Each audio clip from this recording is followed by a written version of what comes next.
Hey guys, Richard Blaine here. Thanks for stopping by my easy cooking channel tonight. You know, tonight I wasn't even really going to cook because I've been on vacation for the last 10 days. I needed to get a change of scenery. But I just got back into town yesterday and I'm a little bit hungry and I think I'm going to make myself some ramen. How many of you have ever been to a local ramen house in your neighborhood? I'm sure you have.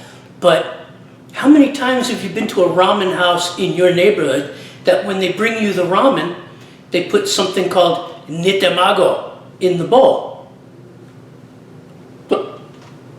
What's nitamago?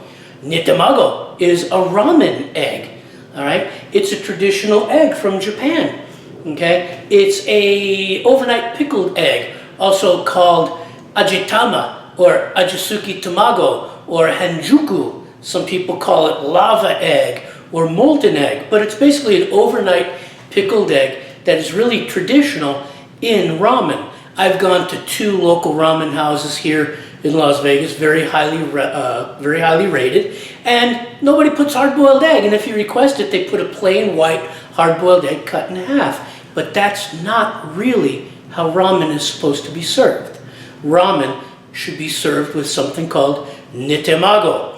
It's an overnight pickled egg, all right? It also happens to go good in fried rice dishes, and it also happens to go good in a subclass of Japanese food that you've seen me do called Yoshoku, which is Japanized pasta dishes. It's fantastic. So tonight will probably be the most shortest video I've ever made, but I'm going to show you how to make Japanese nitamago ramen eggs. Let's get going. So the first order of business in making nitamago or Ajitama, Ajitsuke Tamago or Hanjuku eggs is you have to make the sauce called Tare, T-A-R-E, Tare.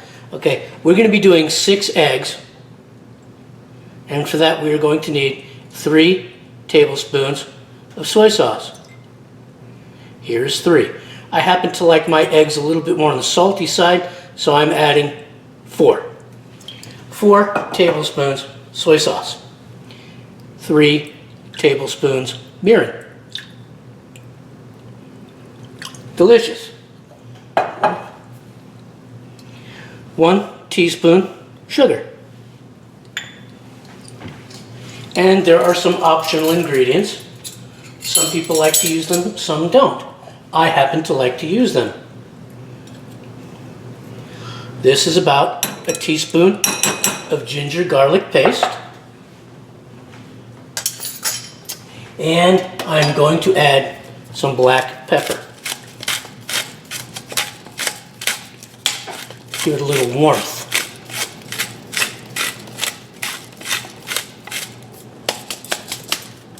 Well, that's it. That's about the simplest sauce recipe I've ever done. Now, I'm going to mix this sauce up with my spoon. And there it is. It smells delicious. It really does. So as I said, this is probably the quickest sauce recipe I've ever done in my life. And we're going to move on to step 2, prepping the eggs. Now, the next step is to get the eggs ready. Here's a standard white egg. Okay. Here's the fat side of the egg. One of the things we want to do is punch a hole into the bottom of the egg to allow water to get in between the membrane and the egg. I don't have a hole puncher, but what I have is a tournet knife.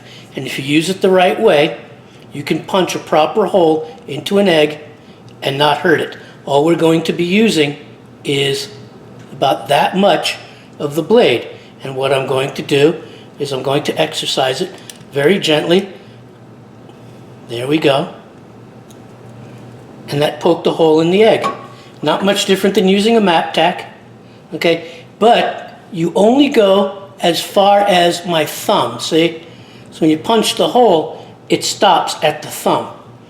And you just up and down in a light wiggling motion, just enough to get through the egg into the membrane. It's kind of hard to see here. Here we go. Okay. Up and down, just till it gets to the thumb. It's a very tiny hole. It's a very tiny hole. But you want to do it on the fat side of the egg. That much of the blade, up and down until the thumb touches the egg. You probably can't see the hole. It's very small, but that's all we need. That is all we need. So I'm going to finish the last 2 because we are doing 6. All right, step 3. I've covered the 6 eggs in just enough cold water to cover the eggs. We're going to bring the eggs up to a boil, a full rolling boil, and then we're going to reduce to a simmer. All right, everybody. So here we are at the rolling boil, and I'm going to reduce it to a simmer. Okay, here we are at the simmer. I've reduced the heat just enough to simmer the eggs. Like one guy I know puts it, you know that it's simmering when the heat is low enough that the eggs look like they're farting. All right, at this stage, the eggs have simmered for exactly 5 minutes right here. I'm gonna turn off the heat and we're gonna run them under cold water. Okay, at this stage in the game, I'm gonna be running some cold water into this saucepan to cool these eggs down. I'm gonna be doing this for about 5 or 10 minutes because I want the internal temperature of the eggs to cool as well as the external temperature. So I'm going to turn on the faucet and let the cold water run. And I'm going to let it do that for about 5 minutes. And then I'm going to let the eggs soak for about another 10 or 15 minutes because the soaking process will help soften up those eggshells to make them easier to peel. So here we go. All right, and here comes the easiest part of this operation. The eggs were peeled successfully.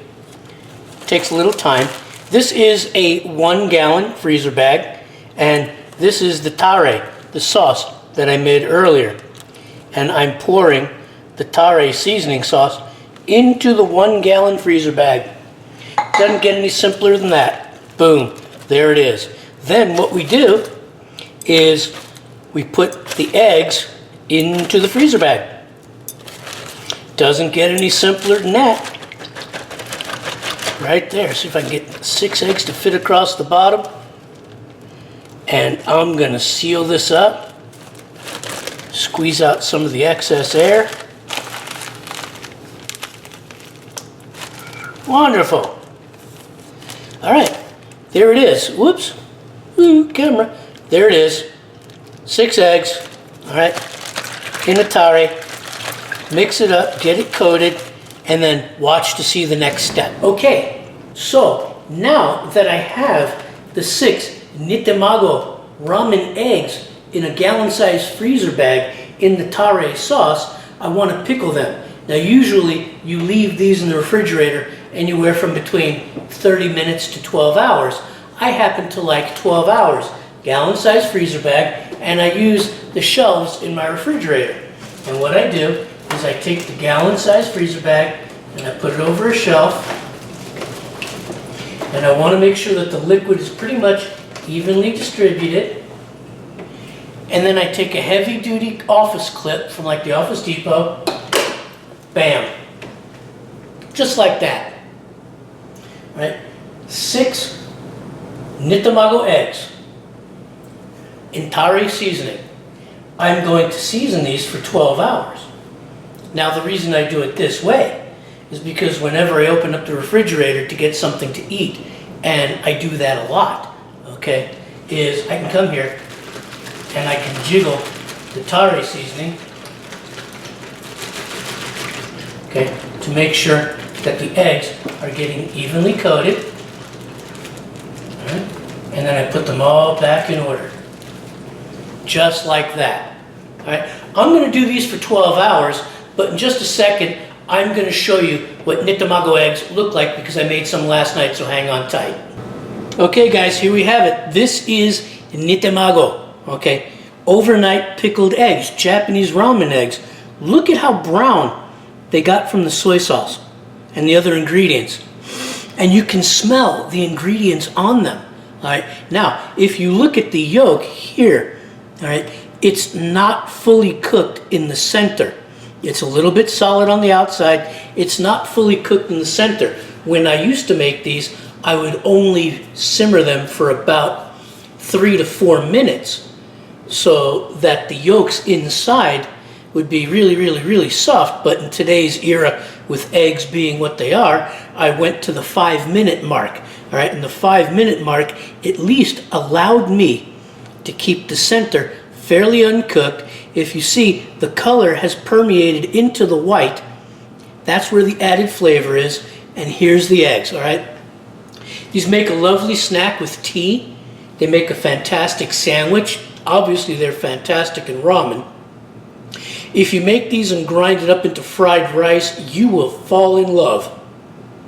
If you make these and grind it up and throw it into a pasta dish, say with the egg and maybe some anchovy and mushroom and onion, stuff like that, you'll just fall in love. But Nitamago eggs, Ajitama eggs, are very easy to make, very flavorful. I want to thank you for stopping by. I'll see you on the next video. Take care.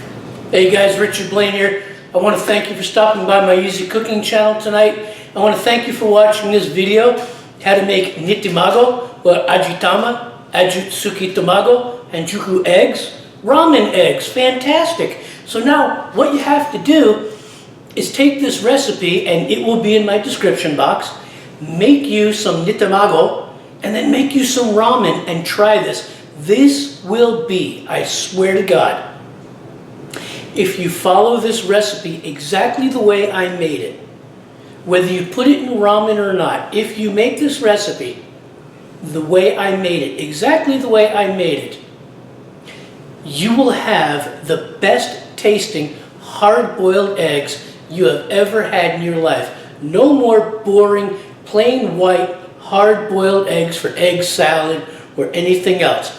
I'm telling you, do it. It'll be the best thing you ever did for a hard-boiled egg in your life. I want to thank you for stopping by. I'll see you on the next video. Stay out of the heat. It's like 109 here. And I'll see you soon. Take care.